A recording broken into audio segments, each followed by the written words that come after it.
They sing songs of my victories. They call me a hero, a king, the mastermind who brought the impenetrable walls of Troy to ashes. But the bards only tell half the truth. They sing of the glory, but they do not sing of the cost. A man is not defined by the wars he wins. He is defined by the storms he survives. My name is Odysseus, king of Ithaca. For 10 brutal, blood-soaked years, I fought a war for a king whose wife was stolen. We bled on foreign sand, watching our brothers fall for a cause that was not our own. But for the next 10 years, I fought a much harder war. I fought against the gods themselves, against monsters, and against the weakness of my own men, just for the right to go home. This is not a story of glory. This is the story of what happens when you break the world, and the world decides to break you back. It began with fire. We finally burned Troy to the ground. My invention, the wooden horse, succeeded where brute strength had failed for a decade. As the city fell to ash and the screams faded into the night, I stood on the shores, looking out at the dark waters of the Aegean Sea.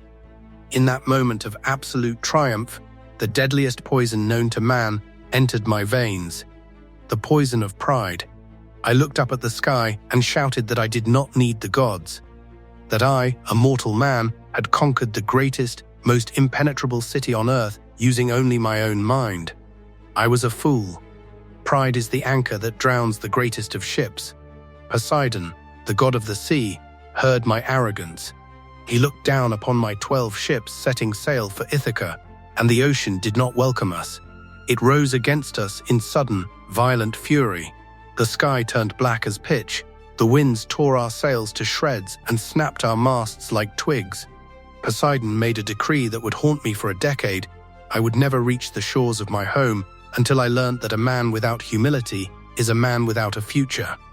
Our first test was not a monster of teeth and claws, but a monster of apathy. We were blown off course to the land of the Lotus Eaters. I sent my scouts to explore, but they did not return. When I found them, they were sitting in a lush paradise, eating the sweet lotus flower. They had forgotten Troy. They had forgotten their wives, their children, and their homeland.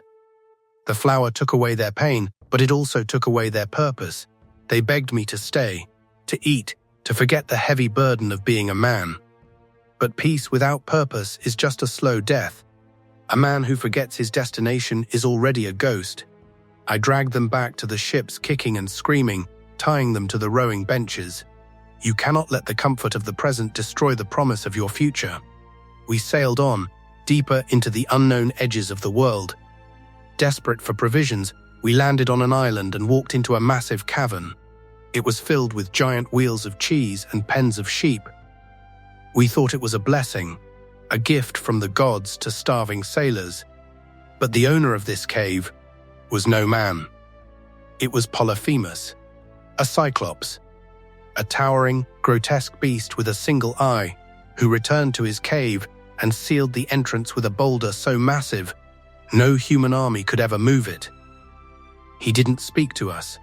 He just grabbed 2 of my bravest men who had survived 10 years of war, smashed them against the stone floor, and ate them raw. Fear, absolute, paralyzing fear, gripped my crew. We were trapped in the dark with a nightmare. My men looked to me, the great tactician, to save them. My hand went to my sword. I could have killed him in his sleep, but if I did, we would be trapped behind that massive boulder forever, destined to starve in the dark. I had to restrain my rage. I had to use the only weapon that never dulls: my mind. The next evening, after he devoured 2 more of my men, I stepped forward. I offered the beast our strongest, unwatered wine. As he drank deep from the bowls, he laughed and asked for my name. I looked up at the monster and said, "My name is Nobody." When the heavy wine finally pulled him into a deep, drunken sleep, my men and I took action. We found a massive wooden olive stake, sharpened it to a point, and hardened it in the roaring fire. Together, we drove it directly into his single eye. The beast roared in blinding agony, thrashing in the dark. Smashing his giant fists against the walls, he screamed out to his Cyclops brothers who lived on the island, "Help me! Nobody has blinded me. Nobody is killing me." Hearing this, his brothers thought he was cursed by the gods, and they walked away. We escaped the next morning, clinging in silence to the bellies of his giant sheep as he let them out to graze, his blinded hands feeling only their woolly backs. We made it to the ships. We were free. But as we sailed away, my cursed pride flared again. I couldn't just survive. I needed him to know exactly who had bested him. I stood on the deck and shouted over the waves, "If anyone asks who blinded you, tell them it was Odysseus of Ithaca." It was a fatal mistake. Polyphemus was the son of Poseidon, and by giving him my name, I gave the furious god of the sea a permanent target. The gods punish arrogance by giving you exactly what you want, and then taking it away. This happened when we met Aeolus, the keeper of the winds. He gifted me a leather bag containing all the storm winds of the world, leaving only the gentle west wind to blow us straight to Ithaca. For 9 days and 9 nights, I steered the ship without sleeping, watching over the bag. Finally, on the 10th day, I saw it, the shores of my home. I saw the fires burning on the beaches of Ithaca. Thinking the journey was over, I closed my eyes. But greed is a poison that lives in the hearts of weak men. My crew, thinking the bag was full of secret gold and silver that I was keeping for myself, tore it open while I slept. The winds erupted in a violent hurricane. In an instant, we were blown all the way back across the ocean, watching our homeland fade into a distant speck. Trust is a fragile vessel, and betrayal is the storm that shatters it. From there, the sea became a graveyard. We lost 11 of our 12 ships to a race of giant cannibals. Only my ship remained. We were battered, starving, and broken when we landed on the island of Circe, a beautiful and ancient witch. She invited my men into her grand halls, fed them rich meats and wine, and then, with a strike of her wand, turned them into swine. She stripped them of their humanity because they gave in to their lowest desires. She offered me the same. She offered a life of luxury, magical protection, and endless pleasure in her bed if I would just surrender. It is easy to be brave when there is a monster charging at you. But it is infinitely harder to be strong when temptation is offering you peace. I drew my sword and forced her to change my men back. A man with a purpose cannot be bought with pleasure. But Circe told me a terrible truth. To find my way home, I had to do something no living mortal had ever done. I had to sail to the edge of the world and descend into the underworld. I had to walk among the dead. In the realm of Hades, surrounded by wailing spirits and absolute darkness, I saw the ghosts of my fallen brothers from Troy. I saw the great warrior Achilles, who told me he would rather be a poor living servant than the king of all the dead. Most tragically, I saw my own mother. She had died of a broken heart, waiting for me to return. I tried to hug her 3 times, and 3 times my arms passed through empty shadow. In the dark, you learn the true cost of your journey. You learn that time waits for no man, and the world moves on while you fight your battles. Armed with the prophecies of the dead, we returned to the world of the living to face the horrors of the sea. We sailed past the sirens, creatures whose songs were so enchanting they drove sailors mad. Forcing them to cast themselves into the sea to drown, I ordered my men to plug their ears with thick beeswax, but I refused. I needed to hear the truth of the world. I had them tie me tightly to the mast. As their voices pierced my mind, promising me ultimate wisdom and the end of my suffering, I lost my mind. I screamed to be released. I tore at the ropes until my wrists bled. But my men, deaf to the song, kept their heads down and rowed on. Sometimes, to survive the darkness, you must bind yourself strictly to your purpose and let the madness of the world pass you by. We then had to sail through a narrow, dark strait. On one side was Charybdis, a massive, swirling whirlpool that could swallow the entire ship and everyone on it. On the other side was Scylla, a monster with 6 massive heads and rows of razor-sharp teeth, living high in the cliffs. There was no victory here, there was only terrible sacrifice. To avoid the whirlpool and save the ship, I had to steer close to Scylla's cliff. I did not tell my men. I stood on the deck in agonizing silence. Suddenly, the monster struck. I watched, helpless, as 6 of my best, bravest men were snatched into the air, screaming my name, reaching their hands out to me as they were dragged into the darkness and eaten alive. I will hear their screams until the day I die.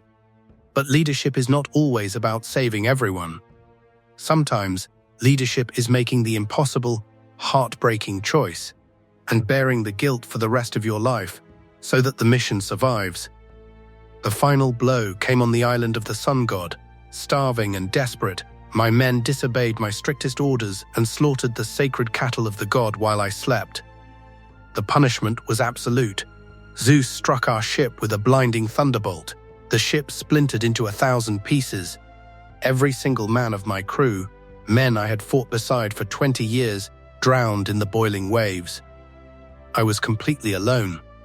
Eventually, the ocean washed me ashore on the island of Aegea, barely breathing, a king of nothing. I was found by the goddess Calypso. For 7 long years, I was trapped on her island. It was a flawless paradise. There was no hunger, no war, no death, no pain. She loved me deeply.